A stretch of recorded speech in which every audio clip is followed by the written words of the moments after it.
नमस्कार बंधुरा सबाई केमन आছেন আমি বিনাল আমি দীর্ঘ 5 বছরের বেশি সময় ধরে শেয়ার বাজারের সাথে যুক্ত আছি।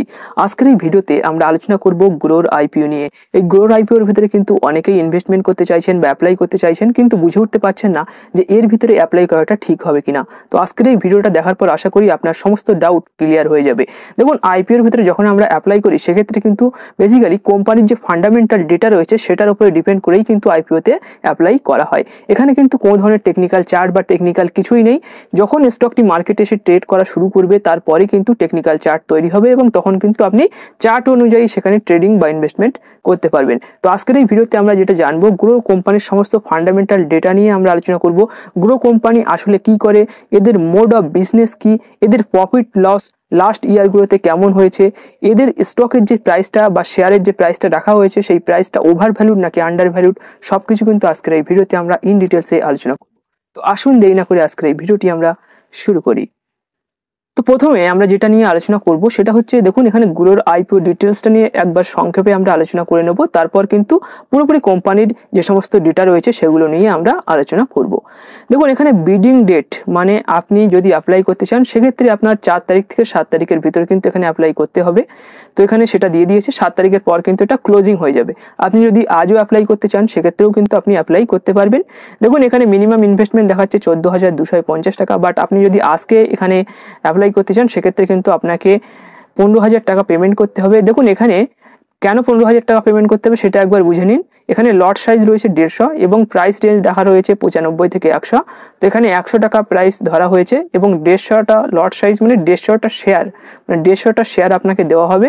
তো 150টা শেয়ারের দাম 100 টাকা করে হলে কিন্তু এখানে কত হচ্ছে 15,000 টাকাই কিন্তু হচ্ছে। তো সেই জন্য কিন্তু এখানে কিন্তু 15,000 টাকা আপনাকে পেমেন্ট করতে হবে যদি আপনি এখানে অ্যাপ্লাই করতে চান। আর এদের ইস্যু সাইজ রয়েছে টোটাল 6,632 কোটি টাকা। তো এটা গেল এদের আইপিও ডিটেলস। তো আসুন এবার কোম্পানি ডিটেলস নিয়ে আলোচনা করি। দেখুন এই গ্রো যে কোম্পানি রয়েছে এর যে এমডি রয়েছে তার নাম হচ্ছে ললিত কিশোর। এরা কিন্তু 4 জন মিলে এই কোম্পানিটা এস্টাবলিশ করেছে। 4 জনের নাম কিন্তু আমি এখানে আপনাদের সাথে শেয়ার করে দেবো। দেখুন এরা হচ্ছে বেসিক্যালি আগে ফ্লিপকার্টে কিন্তু এরা কাজ করতো, ফ্লিপকার্টের এমপ্লয়ি ছিল, পরে কিন্তু এরা এই গ্রো কোম্পানিটা মানে এরা এস্টাবলিশ করে। এদের নাম হচ্ছে হর্ষ জৈন, ললিত কিশোর, ঈশান বানসাল এবং নিরাজ সিং। এরা কিন্তু বেসিক্যালি আগে ফ্লিপকার্টে কাজ করতো, পরে কিন্তু এরাই গ্রো কোম্পানিটা তৈরি করেছে। দেখুন এই গ্রো কোম্পানিটা বেসিক্যালি আগে মিউচুয়াল ফান্ডের ভিতরে কিন্তু ইনভেস্টমেন্ট করাতো। আমি যখন প্রথমে এখানে অ্যাকাউন্ট খুলি 19 সালে তখন কিন্তু আমি এখানে মিউচুয়াল ফান্ডই করতাম। এরা কিন্তু ডিরেক্ট মিউচুয়াল ফান্ড প্রথমে নিয়ে এসেছিল এবং এখান থেকে ডিরেক্টলি আমরা মিউচুয়াল ফান্ডের ভিতরে ইনভেস্টমেন্ট করতে পারতাম। ডিরেক্ট মিউচুয়াল ফান্ডে কি হয় যে এখানে কিন্তু অনেক চার্জ কম থাকে, সেক্ষেত্রে প্রফিট হওয়ার সম্ভাবনাটা কিন্তু বেশি হয়ে যায়। তো এখানে যদি দেখা যায় এরা এখন বর্তমানে এদের যে টোটাল যে কারেন্ট মার্কেটে যে এদের রেজিস্টার্ড ইউজার রয়েছে সেটা কিন্তু সবার থেকে বেশি এবং এরা এখন ইন্ডিয়ার নাম্বার 1 স্টক ব্রোকার। দেখুন এদের টোটাল যে রেজিস্টার্ড ইউজার তারা কিন্তু 80 মিলিয়নের কাছাকাছি রয়েছে।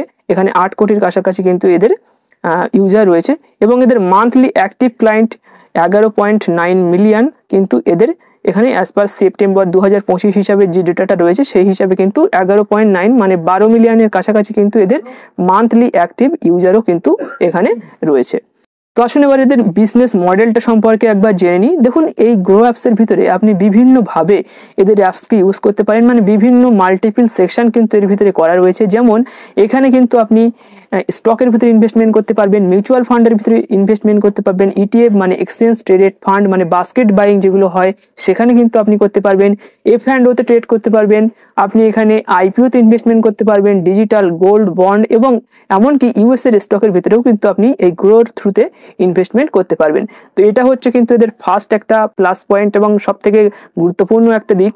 সেকেন্ড যেটা রয়েছে সেটা হচ্ছে ইউজার সেন্ট্রিক অ্যাপ্রোচ, মানে গ্রো যে অ্যাপসটা রয়েছে এটা কিন্তু খুবই সুন্দর একটা ইন্টারফেস এই অ্যাপসের ভিতরে রয়েছে। আমরা যদি অন্যান্য অ্যাপস যারা ইউজ করে এবং যারা গ্রো ইউজ করে তারা কিন্তু বলতে পারবে যে কোন অ্যাপসটার ভিতরে ইউজার মানে যে ইউজার ইন্টারফেস যেটা রয়েছে ইউজার ফ্রেন্ডলি কোন অ্যাপস রয়েছে। তো আমাকে যদি জিজ্ঞাসা করা হয় তো আমি কিন্তু অবশ্যই এটার নামই বলবো, কেননা এর যে ইন্টারফেস রয়েছে ইউআই কিন্তু একদম খুব দুর্দান্ত ক্লিন ইউআই এবং এটার ভিতরে মানে যে কোনো নিউ ইনভেস্টর বা নিউ ট্রেডার যদি এই অ্যাপসটি ওপেন করে সেক্ষেত্রে কিন্তু খুবই সহজে সে বুঝতে পারবে যেখানে কোনটা কি করতে হবে, সব কিছু কিন্তু সেখানে ইজিলি দেখিয়ে দেওয়া হয়। এবং থার্ড যে সব থেকে গুরুত্বপূর্ণ পয়েন্ট সেটা কিন্তু এডুকেশনাল কন্টেন্ট। এই গ্রো অ্যাপসের ভিতরে থেকে কিন্তু আপনি বিভিন্ন ছোট ছোট ভিডিও ক্লিপসগুলো দেখতে পান, যে যদি আপনার কোনো প্রবলেম হয় সেটা নিয়ে কিন্তু অলরেডি একটা করে ভিডিও বানানো রয়েছে। তাছাড়া ইউটিউবেও কিন্তু এদের একটা চ্যানেল রয়েছে, সেখানেও কিন্তু তারা গ্রোর যে সমস্ত প্ল্যাটফর্ম রয়েছে, প্ল্যাটফর্মের যে সিস্টেম রয়েছে সেই সিস্টেমগুলো নিয়ে ভিডিও বানিয়ে থাকে এবং বিভিন্ন স্টকের রিকমেন্ডেশনও কিন্তু তারা করে থাকে। তো এটা কিন্তু খুবই একটা ভালো জিনিস। তো আসুন এবার দেখে নিই যে এরা কিভাবে অ্যাকচুয়ালি ইনকাম করে থাকে। এদের ইনকামটা কি, সোর্স অফ ইনকাম কি? দেখুন এদের সোর্স অফ ইনকামের প্রথম যেটা রয়েছে সেটা কিন্তু ব্রোকেজ অ্যান্ড ট্রানজ্যাকশন ফিস। তো এরা বিভিন্ন ধরনের ব্রোকেজ নিয়ে থাকে, বিভিন্ন ট্রেডিং যে হয়, ইন্টারডে ট্রেডিং হয়, সুইং ট্রেড হয়, ঠিক আছে। তো এইসব ট্রেডিং এর ক্ষেত্রে কিন্তু তারা একটা ভালো ধরনের ব্রোকেজ জেনারেট করে থাকে। তাছাড়াও কিন্তু আরও অন্যান্য ফিস তাদের রয়েছে, যেমন তারা কিন্তু এমটিএফ মানে মার্জিন ট্রেডিং ফেসিলিটি যেটা রয়েছে সেটা কিন্তু তারা প্রোভাইড করে এবং সেখান থেকে কিন্তু ভালো ধরনের একটা আর্নিং তারা করে থাকে। তো এটা কিন্তু তাদের সোর্স অফ ইনকাম বলতে পারেন। তো এখানে এফ অ্যান্ড ওতেও কিন্তু যারা ট্রেড করে তাদের 20-40 কিন্তু একদিনের ভিতরে যখন তারা ট্রেডিং করে সেটা ক্ষেত্রে কিন্তু তাদের দিতে হয়, যেহেতু ইন্টারডে ট্রেডিং সেক্ষেত্রে কিন্তু সেটা তাদের দিতে হয়। তো ভালো ধরনের কিন্তু একটা ইনকাম কিন্তু তারা জেনারেট করে, যেহেতু তাদের একটা হিউজ অ্যামাউন্টস অফ ইউজার্স কিন্তু তাদের রয়েছে, সেক্ষেত্রে কিন্তু ভালো ধরনের একটা ব্রোকেজ তারা জেনারেট করে থাকে। তো এবারে আমরা জেনে নিই যে কোম্পানিটার পি রেশিও কি রয়েছে, মানে কোম্পানিটা ওভার ভ্যালুড নাকি আন্ডার ভ্যালুড, সেটা আসুন জেনে নিই। দেখুন এখানে যে পি রেশিও রাখা হয়েছে সেটা কিন্তু 33.26 বা 34-এর কাছাকাছি কিন্তু এর পি রেশিও রয়েছে। যদি আপনি অন্যান্য কোম্পানিগুলোর সাথে কম্পেয়ার করে দেখতে পারেন সেক্ষেত্রে স্লাইডলি একটু বেশি রয়েছে, বাট অনলি পি রেশিওর উপরে ডিপেন্ড করেই কিন্তু কোম্পানির যে প্রাইসটা মানে স্টকের প্রাইসটা ওভার ভ্যালুড হয়ে গিয়েছে না আন্ডার ভ্যালুড হয়ে গিয়েছে সেটা কিন্তু বোঝা যায় না। অন্যান্য যে সমস্ত কারিকুলাম রয়েছে সেগুলোর উপরে ডিপেন্ড করেও কিন্তু এটাকে কিন্তু অ্যানালাইসিস করতে হয়। দেখুন এর যে পি রেশিও রয়েছে সেটা 33.26। আমার মনে হয় অ্যাজ পার এদের যে ডেটা, এরা যেভাবে মার্কেটে গ্রো করছে আমার মনে হয় যে এটার হিসাবে কিন্তু এদের পি রেশিওটা ঠিকঠাকই আছে, খুব একটা বেশি নেই আমার মনে হয় পার্সোনালি। আপনার কি মনে হয় আপনি কমেন্ট বক্সে কমেন্ট করতে পারেন। তো যদি আমি পিআর কম্পারিজন করি সেক্ষেত্রে আপনি এখানে দেখতে পাবেন যে পিআর কম্পারিজনের ক্ষেত্রে কিন্তু এখানে গ্রো, জিরোধা এবং এখানে যদি অ্যাঞ্জেলনের সাথেও পিআর কম্পারিজন করা যায় সেক্ষেত্রে এখানে অনেক দিক থেকে কিন্তু গ্রো এগিয়ে রয়েছে। যেমন এখানে কোনো এএমসি মানে অ্যানুয়াল মেইনটেনেন্স যে চার্জ রয়েছে সেটা কিন্তু জিরো, সম্পূর্ণ জিরো। যেখানে জিরোধায় যদি আপনার অ্যাকাউন্ট থাকে সেক্ষেত্রে কিন্তু আপনাকে 300 টাকা করে পার ইয়ারে কিন্তু এখানে আপনাকে পেমেন্ট করতে হয়। সেক্ষেত্রে কিন্তু এটা এর থেকে অনেকটাই এগিয়ে রয়েছে। যদি আমরা এখানে অ্যাঞ্জেলের সাথে কম্পেয়ার করি সেক্ষেত্রেও কিন্তু অ্যাঞ্জেলের কিন্তু এখানে আপনি দেখতে পাবেন অ্যাঞ্জেলেরও কিন্তু একটা মেইনটেনেন্স চার্জ রয়েছে। আপস্টকের ক্ষেত্রেও কিন্তু এখানে তাদের মেইনটেনেন্স চার্জ রয়েছে। তো সব দিক যদি এখানে তুলনা করে দেখা হয় সেক্ষেত্রে কিন্তু গ্রো অনেকটাই কিন্তু ইউজার ফ্রেন্ডলি এবং যে সমস্ত নতুন ট্রেডার বা ইনভেস্টর মার্কেটে আসে তাদের জন্য কিন্তু ঠিকঠাকই আছে। তারা কিন্তু একদম ফ্রিতে মানে সারা বছর কিন্তু অ্যাপসটাকে ইউজ করতে পারবে। প্রফিট অ্যান্ড লসের কথায় যদি আসি সেক্ষেত্রে আপনি এখানে দেখতে পাচ্ছেন যে মার্চ 31 হিসাবে এখানে 2025-এর এখানে কিন্তু এদের টোটাল রেভিনিউ হয়েছে 4061 কোটি টাকা এবং নেট প্রফিট যেটা হয়েছে আফটার ট্যাক্স সেটা কিন্তু এখানে দিয়েছে যে 1824 কোটি টাকা। দেখুন এরা কিন্তু কন্টিনিউয়াসলি আস্তে আস্তে এদের প্রফিট বাড়ছিল, বাট 24 সালে দেখা গিয়েছে যে এরা কিন্তু একটা লস মেকিং এখানে করেছে। তো এটা কিন্তু বেসিক্যালি যেটা হয়েছে এরা একটা ট্যাক্স পেমেন্ট করেছে যেটার কারণে এদের একটা মানে পেনাল্টি লাগানো হয়েছিল, যেটার কারণে কিন্তু এরা লসে চলে গিয়েছে। বাট দেখুন এখানে 25 সালে কিন্তু এরা আবার প্রফিটেবল হয়ে গিয়েছে। ট্যাক্স তারা সঠিক সময় পেমেন্ট করেনি, সেক্ষেত্রে কিন্তু গভর্নমেন্ট তাদের উপরে একটা পেনাল্টি লাগিয়ে দিয়েছিল। তারপর যদি আবার দেখা যায় তারা কিন্তু পুনরায় তাদের আগের ফর্মে কিন্তু আবার চলে এসছে এবং এখানে কিন্তু পুনরায় আবার তারা প্রফিট করে দেখিয়েছে এবং লাস্ট ইয়ারের থেকে আরো বেশি প্রফিট করছে এখানে, সেটা কিন্তু কন্টিনিউয়াসলি তারা সেটা মেনটেন করছে। তো আসুন এবার কি ফ্যাক্টরগুলো নিয়ে একটু আলোচনা করে নিই। দেখুন এখানে এর অনেক ধরনের কি ফ্যাক্টর রয়েছে, যেমন এ কিন্তু এই মুহূর্তে মার্কেটে একদম লিড করছে, মানে এর উপরে কিন্তু এর থেকে বেশি ইউজার বেস কিন্তু কারণ নেই, সব থেকে ভালো ধরনের এবং খুবই কম চার্জের ভিতরে, মানে এখানে কোনো অ্যানুয়াল মেইনটেনেন্স চার্জ নেই। তো সেখানে আপনি ফ্রিতে কিন্তু সারা বছর এই অ্যাপসটাকে ইউজ করতে পারবেন এবং এর যে মোবাইল অ্যাপ্লিকেশন সেটা কিন্তু খুবই ভালো ধরনের একটা তাদের ইউআই রয়েছে, যেখানে সবাই খুবই সহজে সেখানে ইনভেস্টমেন্ট বা ট্রেডিং কিন্তু করতে পারে। তো এরা কিন্তু এই মুহূর্তে নাম্বার 1 ব্রোকার ইন্ডিয়ার। সেকেন্ড যেটা বলছে সেটা কিন্তু এদের যে ফিনান্সিয়াল এবং প্রফিটেবিলিটি যেটা রয়েছে, স্ট্রং ফিনান্সিয়াল কিন্তু এখানে দেখা যাচ্ছে। এরা যে লাস্ট ইয়ারে মানে 24 সালে যে লসটা খেয়েছে তারপরে কিন্তু 25 সালে এসে কিন্তু তার থেকে অনেক বড় ধরনের প্রফিট আবার তারা করে নিয়েছে। তো এটা বোঝা যাচ্ছে যে এদের ভিতরে কিন্তু ভালো ধরনের একটা স্ট্রেংথ রয়েছে। কোম্পানির অনেক বড় লং টার্ম একটা ভিশন রয়েছে। এই কোম্পানি কিন্তু ভবিষ্যতে আরো উপরের দিকে যাওয়ার একটা সম্ভাবনা রয়েছে। নেক্সট যে পয়েন্টটা রয়েছে সেটা হচ্ছে ডাইভার্সিফিকেশন। দেখুন এই অ্যাপসের ভিতরে কিন্তু আপনি বিভিন্ন ধরনের সেগমেন্টে কাজ করতে পারবেন। মিউচুয়াল ফান্ড হতে পারে, স্টক হতে পারে, বিভিন্ন বন্ডস হতে পারে, ইটিএফ হতে পারে, গোল্ড বা কমোডিটির ভিতরে কিন্তু আপনি করতে পারবেন।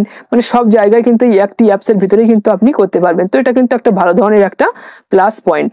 নেক্সট যে পয়েন্টটা উঠে আসছে সেটা কিন্তু খুবই দুর্দান্ত একটা পয়েন্ট, যেটা হচ্ছে ফাউন্ডার কমিটমেন্ট। দেখুন এর ফাউন্ডার্স যারা রয়েছে 4 জন আমি বলেছি, তো এরা কিন্তু সিদ্ধান্ত নিয়েছে যে তারা আইপিওর কোনো ধরনের শেয়ার কিন্তু ওপেন মার্কেটে সেইভাবে সেল করবে না। তো তারা যদি সেল না করে সেক্ষেত্রে কিন্তু সেলিং প্রেশারটা কম আসবে এবং ওই স্টকটি উপরে যাওয়ারও একটা সম্ভাবনা এখানে রয়েছে। তো আসুন এবার কিছু নেগেটিভ পয়েন্ট নিয়ে আলোচনা করি। তো প্রথম যে নেগেটিভ পয়েন্টটা নিয়ে আলোচনা করব সেটা হচ্ছে হাই ভ্যালুয়েশন। তো দেখুন এখানে প্রথমেই আমি বলেছি যে পি রেশিও যেটা রয়েছে, গ্রোর যে কোম্পানির পি রেশিও যেটা দেখাচ্ছে প্রায় 34%-এর আশেপাশে, সেটা কিন্তু slightly higher than others broker. এটা কিন্তু প্রথমেই আমি বলেছি, বাট অনলি পি রেশিওর উপরে ডিপেন্ড করেই কিন্তু কনসিডার করা যায় না একটা কোম্পানি ভবিষ্যতে কেমন কাজ করতে পারে বা কেমন প্রফিট জেনারেট করতে পারে, সেটা কিন্তু করা যায় না। অনলি পি রেশিওর উপরে কোম্পানির বিভিন্ন ফান্ডামেন্টাল রয়েছে যেটার উপরে ডিপেন্ড করেই কিন্তু কোম্পানি ভবিষ্যতে তাদের প্রফিট অ্যান্ড লসটা সেখানে করে থাকে। তো এটা একটা সমস্যা। আর সেকেন্ড যে প্রবলেমটা রয়েছে সেটা দেখুন, এখানে সেবি এবং আরবিআই বিভিন্ন সময়ে বিভিন্ন ধরনের রুলস রেগুলেশন মার্কেটে নিয়ে আসছে, যেটার কারণে মার্কেটে কিন্তু তাদের বিভিন্ন ধরনের দেখছেন যে ফিউচার অ্যান্ড অপশনে ম্যাক্সিমাম লোক সেখানে লস করছে। তো সেক্ষেত্রে যদি তারা ট্রেড করা কমিয়ে দেয় সেক্ষেত্রে কিন্তু তাদের ব্রোকেজ জেনারেট যেটা আগে তারা করছিল তার থেকে কিন্তু কমে যেতে পারে। তো এটা কিন্তু একটা প্রবলেম হতে পারে। 3 নম্বর যেটা সেটা হচ্ছে মার্কেট ভোলাটিলিটি। অনেকে কিন্তু মার্কেটে নতুন আসছে এবং সেখানে কিন্তু অনেকে লস করে দিচ্ছে এবং মার্কেট ছেড়ে চলে যাচ্ছে, সেক্ষেত্রেও কিন্তু একটা সমস্যা হতে পারে। আদারওয়াইজ অন্যান্য যে সমস্ত ফান্ডামেন্টাল রয়েছে সব ডেটাকে যদি কনসিডার করা যায় সেক্ষেত্রে আমার মতে গ্রোর কোম্পানির যে ভ্যালুয়েশন রয়েছে, ভ্যালুয়েশন অনুযায়ী তার পি রেশিও অনুযায়ী আমার মনে হয় যে এটা কিন্তু একটা ঠিকঠাক এর পি রেশিও রাখা হয়েছে এবং এখানে কিন্তু অ্যাপ্লাই করা যায়। এটা কিন্তু সম্পূর্ণ আমার মতামত, আপনি চাইলে কিন্তু এখানে অ্যাপ্লাই করতে পারেন। তো আদারওয়াইজ আপনি চাইলে কিন্তু এটাকে এড়িয়ে যেতে পারেন। তো আপনার কি মতামত সেটা কিন্তু আপনি কমেন্ট বক্সে কমেন্ট করে জানাতে পারেন। তো আমার যে ডিসিশন সেটা কিন্তু আমি বলে দিয়েছি, সব কিছু ডাটা আমি চেক করেছি, এদের যত কিছু ডেটা রয়েছে সব কিছু কিন্তু আমি দেখেছি। তো আমি আর ভিডিওটা লম্বা করছি না, আমার মতামত কিন্তু আমি জানিয়ে দিয়েছি। আপনার কি মতামত সেটা কিন্তু আপনি কমেন্ট বক্সে কমেন্ট করে জানাতে পারেন। তো আজকের ভিডিওটি এখানেই শেষ করছি। ভিডিওটি ভালো লাগলে অবশ্যই ভিডিওটিকে একটি লাইক করবেন, বন্ধুদের সাথে অবশ্যই শেয়ার করবেন এবং আপনি যদি আমাদের ইউটিউব চ্যানেলে প্রথমবার ভিজিট করেন সেক্ষেত্রে অবশ্যই আমাদের চ্যানেলটিকে সাবস্ক্রাইব করে পাশে থাকবেন। ধন্যবাদ।